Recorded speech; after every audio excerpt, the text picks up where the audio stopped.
ഈശോമിശിഹായ്ക്ക് സ്തുതിയായിരിക്കട്ടെ. വിശുദ്ധ പൗലോസ്ലീഹ റോമാക്കാർക്ക് എഴുതിയ ലേഖനം 4-ാം അധ്യായം. അബ്രാഹത്തിൻ്റെ മാതൃക. ആകയാൽ ജഡപ്രകാരം നമ്മുടെ പൂർവ്വപിതാവായ അബ്രാഹത്തെക്കുറിച്ച് എന്താണ് പറയേണ്ടത്? അബ്രാഹം പ്രവൃത്തികളാലാണ് നീതീകരിക്കപ്പെട്ടതെങ്കിൽ അവന് അഭിമാനത്തിന് വകയുണ്ട്, ദൈവസന്നിധിയിലല്ലെന്ന് മാത്രം. വിശുദ്ധ ലിഖിതം പറയുന്നത് എന്താണ്? അബ്രാഹം ദൈവത്തിൽ വിശ്വസിച്ചു, അതവന് നീതിയായി പരിഗണിക്കപ്പെട്ടു. ജോലി ചെയ്യുന്നവൻ്റെ കൂലി കണക്കാക്കപ്പെടുന്നത് ദാനമായിട്ടല്ല, അവകാശമായിട്ടാണ്. പ്രവൃത്തികൾ കൂടാതെ തന്നെ പാപിയെ നീതീകരിക്കുന്നവനിൽ വിശ്വസിക്കുന്നവൻ്റെ വിശ്വാസം നീതിയായി പരിഗണിക്കപ്പെടുന്നു. പ്രവൃത്തികൾ നോക്കാതെ തന്നെ നീതിമാനെന്ന് ദൈവം പരിഗണിക്കുന്നവൻ്റെ ഭാഗ്യം ദാവീദ് വർണ്ണിക്കുന്നു. അതിക്രമങ്ങൾക്ക് മാപ്പും പാപങ്ങൾക്ക് മോചനവും ലഭിച്ചവൻ ഭാഗ്യവാൻ. കർത്താവ് കുറ്റം ചുമത്താത്തവൻ ഭാഗ്യവാൻ. പരിച്ഛേദിതർക്ക് മാത്രമുള്ളതാണോ ഈ ഭാഗ്യം, അതോ അപരിച്ഛേദിതർക്കുമുള്ളതോ? അബ്രാഹത്തിന് വിശ്വാസം നീതിയായി പരിഗണിക്കപ്പെട്ടു എന്നാണല്ലോ നാം പറയുന്നത്. എങ്ങനെയാണത് പരിഗണിക്കപ്പെട്ടത്? അവൻ പരിച്ഛേദിതനായിരുന്നപ്പോഴോ അപരിച്ഛേദിതനായിരുന്നപ്പോഴോ? പരിച്ഛേദിതനായിരുന്നപ്പോഴല്ല, അപരിച്ഛേദിതനായിരുന്നപ്പോൾ. അപരിച്ഛേദിതനായിരുന്നപ്പോൾ വിശ്വാസം വഴി ലഭിച്ച നീതിയുടെ മുദ്രയായി പരിച്ഛേദനം എന്ന അടയാളം അവൻ സ്വീകരിച്ചു. ഇത് പരിച്ഛേദനം കൂടാതെ വിശ്വാസികളായിത്തീർന്ന എല്ലാവർക്കും അവൻ പിതാവാകേണ്ടതിനും അങ്ങനെ അത് അവർക്ക് നീതിയായി പരിഗണിക്കപ്പെടേണ്ടതിനും ആയിരുന്നു. മാത്രമല്ല, അതുവഴി അവൻ പരിച്ഛേദിതരുടെ പരിച്ഛേദനം ഏൽക്കുക മാത്രമല്ല, നമ്മുടെ പിതാവായ അബ്രാഹത്തിന് പരിച്ഛേദനത്തിന് മുമ്പുണ്ടായിരുന്ന വിശ്വാസത്തെ അനുഗമിക്കുക കൂടി ചെയ്തവരുടെ പിതാവായി. വാഗ്ദാനവും വിശ്വാസവും.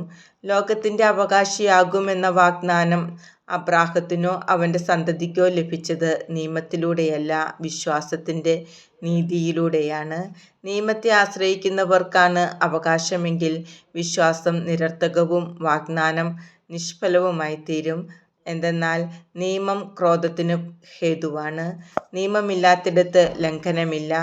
അതിനാൽ വാഗ്ദാനം നൽകപ്പെട്ടത് വിശ്വാസത്തിൻ്റെ അടിസ്ഥാനത്തിലാണ്, അത് ഒരു ദാനമായിരിക്കുന്നതിനും.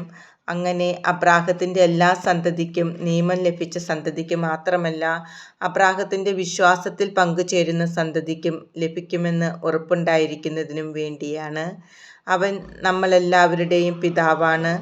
ഞാൻ നിന്നെ അനേകം ജനതകളുടെ പിതാവാക്കിയിരിക്കുന്നു എന്ന് എഴുതിയിരിക്കുന്നുവല്ലോ. മരിച്ചവർക്ക് ജീവനും അസ്തിത്വമില്ലാത്തവർക്ക് അസ്തിത്വവും നൽകുന്നവൻ്റെ മുമ്പിൽ അവൻ വിശ്വാസമർപ്പിച്ച ദൈവത്തിൻ്റെ സന്നിധിയിൽ ഉറപ്പുള്ളതായിരുന്നു ഈ വാഗ്ദാനം. നിന്റെ സന്തതി ഇപ്രകാരമായിരിക്കുമെന്ന് പറയപ്പെട്ടിരുന്നതനുസരിച്ച് താൻ അനേകം ജനതകളുടെ പിതാവാകുമെന്ന് പ്രതീക്ഷയ്ക്ക് സാധ്യത ഇല്ലാതിരുന്നിട്ടും പ്രതീക്ഷയോടെ അവൻ വിശ്വസിച്ചു.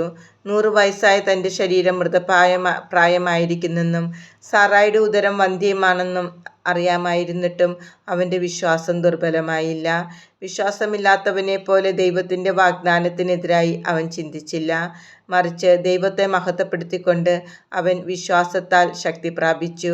വാഗ്ദാനം നിറവേറ്റാൻ ദൈവത്തിന് കഴിയുമെന്ന് അവന് പൂർണ്ണ ബോധ്യമുണ്ടായിരുന്നു. അതുകൊണ്ടാണ് അവൻ്റെ വിശ്വാസം അവന് നീതിയായി പരിഗണിക്കപ്പെട്ടത്. അവനത് നീതിയായി പരിഗണിക്കപ്പെട്ടു എന്നെഴുതിയിരിക്കുന്നത് അവനെ സംബന്ധിച്ച് മാത്രമല്ല, നമ്മെ സംബന്ധിച്ചു കൂടിയാണ്. നമ്മുടെ പാപങ്ങളുടെ മോചനത്തിനായി മരണത്തിന് ഏൽപ്പിക്കപ്പെടുകയും നമ്മുടെ നീതീകരണത്തിനായി ഉയർപ്പിക്കപ്പെടുകയും ചെയ്ത നമ്മുടെ കർത്താവായ യേശുവിനെ മരിച്ചവരിൽ നിന്ന് ഉയർപ്പിച്ചവനിൽ വിശ്വസിക്കുന്ന നമുക്കും അത് നീതിയായി പരിഗണിക്കപ്പെടും.